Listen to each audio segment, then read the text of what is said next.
ఎన్టీఆర్ జిల్లా వైసీపీ అధ్యక్షులు దేవినేని అవినాష్ ని పోలీసులు అరెస్టు చేశారు. రైతులు ఎదుర్కొంటున్న సమస్యలపై కలెక్టర్ కి వినతి పత్రం ఇచ్చేందుకు వెళ్తున్న అవినాష్ ని పోలీసులు అరెస్టు చేశారు.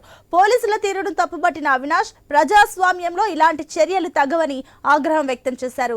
రైతులకు అండగా నిలబడడం తప్ప అంటూ పోలీసులను నిలదీశారు. అవినాష్ తో పాటు మరికొంతమందిని వైసీపీ నేతలను పోలీసులు అరెస్టు చేశారు. ఎక్కడకు తీసుకువెళ్తున్నారో కూడా సమాధానం చెప్పడం లేదని దేవినేని అవినాష్ ఆగ్రహం వ్యక్తం చేశారు.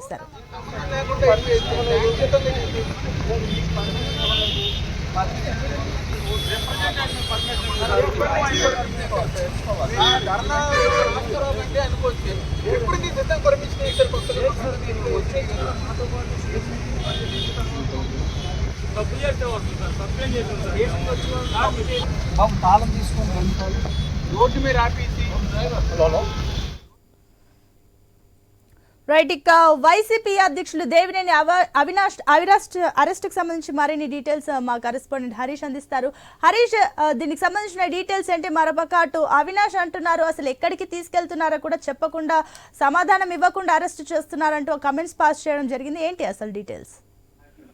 ప్రజెంట్ విజయవాడలో ముఖ్యమంత్రి నారా చంద్రబాబు నాయుడు నేతృత్వంలో విజన్ 2047 కి సంబంధించినటువంటి డాక్యుమెంట్ కి సంబంధించినటువంటి రిలీజ్ కి సంబంధించి పెద్ద ఎత్తున కార్యక్రమాన్ని ఇందిరాగాంధీ స్టేడియంలో నిర్వహిస్తున్నారు. ఇందిరాగాంధీ స్టేడియం కి అతి తక్కువ డిస్టెన్స్ లోనే జిల్లా కలెక్టర్ ఆఫీస్ కూడా ఉంది. ఇక్కడే వైఎస్ఆర్ కాంగ్రెస్ పార్టీకి సంబంధించినటువంటి నాయకత్వం అంతా కూడా జిల్లాల వారీగా కలెక్టర్లను కలవాలని చెప్పి ఈ రోజు ఆందోళనకు పిలుపునిచ్చింది. అయితే బందర్ రోడ్డు మొత్తాన్ని ఈ రోజు ట్రాఫిక్ డైవర్ట్ చేశారు. సెక్యూరిటీ రీజన్స్ దృష్ట్యా ప్రత్యేకమైనటువంటి బందోబస్తు ఏర్పాట్లు కూడా చేశారు. భారీ ఎత్తున పోలీస్ బలగాలు కూడా మోహరించినటువంటి సిచ్యువేషన్. అయితే ఇలాంటి సిచ్యువేషన్స్ లో ఇప్పుడు వైఎస్ఆర్ కాంగ్రెస్ పార్టీకి సంబంధించినటువంటి నాయకత్వం రోడ్డు మీదకి వచ్చి ప్రదర్శన లాగా నిర్వహించి జిల్లా కలెక్టర్ కి మెమరాండం ఇస్తామంటే కనుక ఇప్పుడు ఎన్టీఆర్ జిల్లాలో ఉన్నటువంటి ప్రధానంగా విజయవాడలో ఉన్నటువంటి సెక్యూరిటీ రీజన్స్, విఐపి మూవ్మెంట్ ఎక్కువగా ఉన్నటువంటి ఇందిరాగాంధీ స్టేడియం కి అతి తక్కువ డిస్టెన్స్ లోనే కలెక్టర్ ఆఫీస్ కూడా ఉంది. సో ఇప్పుడు ఈ విషయం మీద కొంతవరకు కూడా రాజకీయంగా కూడా కొంత గందరగోళం ఏర్పడేటువంటి సిచ్యువేషన్ ఉంది. ఇంకోవైపు విఐపి మూవ్మెంట్ కావచ్చు, విఐపి భద్రతకు సంబంధించినటువంటి వ్యవహారం కావచ్చు, సామాన్య ప్రజలు పెద్ద ఎత్తున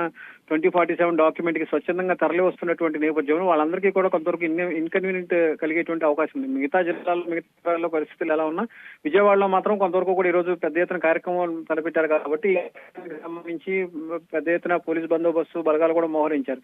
ఇలాంటి సిచ్యువేషన్స్ లో పొలిటికల్ గా అన్నదాతకు సంబంధించినటువంటి కార్యక్రమానికి సంబంధించినటువంటి వ్యవహారం పైన మెమరాండం పేరుతో వైఎస్ఆర్ కాంగ్రెస్ పార్టీ గందరగోళం సృష్టించేటువంటి ప్రయత్నం చేస్తూ వైఎస్ఆర్ కాంగ్రెస్ పార్టీకి సంబంధించినటువంటి ఎన్టీఆర్ జిల్లా అధ్యక్షుడు దేవినేని అవినాష్, అదేవిధంగా మరికొంతమంది మాజీ శాసనసభ్యులు కూడా పోలీసులు అడ్డుకునేటువంటి ప్రయత్నం చేశారు. ముందుగానే వారికి సమాచారం కూడా ఇచ్చారు. ఇలా పెద్ద ఎత్తున ప్రభుత్వం తరఫున విజన్ 2047 కి సంబంధించినటువంటి కార్యక్రమం జరుగుతుంది. ఇలాంటి సిచ్యువేషన్స్ లో పొలిటికల్ గా జరిగేటువంటి కార్యక్రమానికి అనుమతి లేదు అని చెప్పినప్పటికీ కూడా వైఎస్ఆర్ కాంగ్రెస్ పార్టీకి సంబంధించినటువంటి నాయకత్వం రోడ్డు మీదకి వచ్చి ఆందోళన చేసేటువంటి ప్రయత్నం చేయడంతో సెక్యూరిటీ రీజన్స్ రీచా ఇంకోవైపు సామాన్య ప్రజలు ట్రాఫిక్ కి సంబంధించినటువంటి నేపథ్యంలో వారిని కూడా అడ్డుకున్నారు. అయితే అరెస్ట్ చేసినటువంటి నాయకత్వాన్ని ఎక్కడికి తీసుకెళ్తున్నారనేటువంటి సమాచారం కూడా కనీసం పోలీసులు వాళ్ళకి ముందుగా సమాచారం కూడా ఇవ్వలేదు. ఎందుకంటే ఇలాంటి సిచ్యువేషన్ ఉంది కాబట్టి మీరు రావద్దు, బయటకు రావద్దు అన్నటువంటి ఒక సమాచారం ముందుగా ఇచ్చేటువంటి అవకాశం ఉంది. అలాంటి సిచ్యువేషన్ కూడా లేకపోవడంతో వైఎస్ఆర్ కాంగ్రెస్ పార్టీకి సంబంధించినటువంటి నాయకత్వం అంతా ఆగ్రహం వ్యక్తం చేస్తుంది.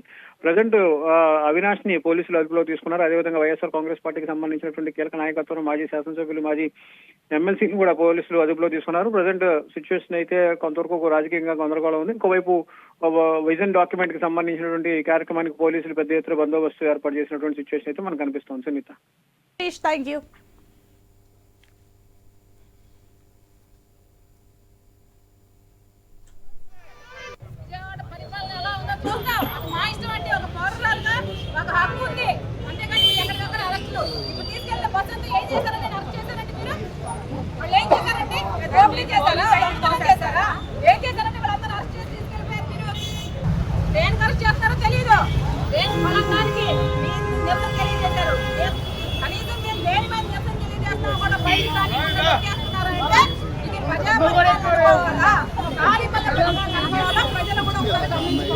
ఎందుకంటే అధికారంలో వస్తుంది ప్రతి జిల్లాలో చెప్పారు కొన్ని పార్టీలు ఇవాళ అధికారంలోకి వచ్చి 6 మాసాలైనా కూడా ఇంత మటుకు ఎక్కడ కూడా ఒక పరిపాలన సక్రమంగా చేయాలి.